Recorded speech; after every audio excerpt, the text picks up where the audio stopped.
Youth play a vital role in nation building as they offer unique contributions to national development.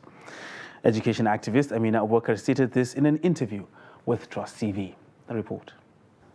Amina Abubakar further stressed the need for all stakeholders to ensure that all hands are on deck to lift the educational system in the country, as it is the backbone of growth and development. I think it's not very necessary because all stakeholders involved need to actually wear the shoes of those students. And the country is already upside down with a lot of crisis. And you're talking about millions more young Nigerians idle with nothing to do.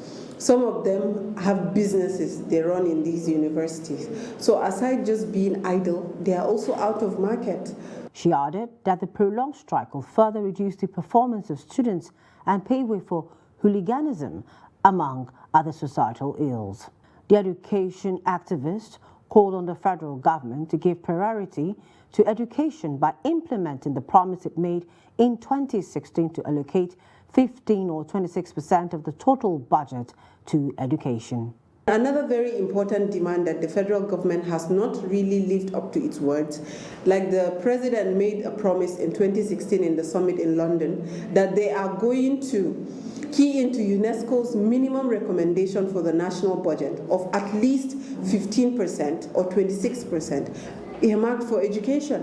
And that is not happening. Like you see, only not up to half of that being earmarked for education, and education is capital intensive. A cross-section of students who spoke on the negative impact of the prolonged strike on their academic pursuits revealed that the prolonged strike has, among other things, disrupted the academic calendar. Many students now, they are at home, they are not doing anything. Some are probably doing work at home, but it does not change the fact that students are supposed to be in school and round up within the time range. And we just suffered from coronavirus, the period where we stayed almost 1 year at home, and schools are trying to meet up to that time.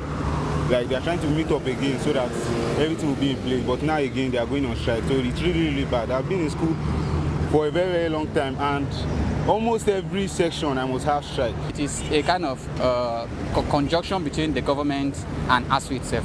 So for them for students now to go back to school this semester, I doubt if it's possible. So it will be definitely maybe after the election before it will come up. The students are, however, hopeful that ASUU and the federal government will sooner than later resolve the issues that led to the strike action to enable them return to school.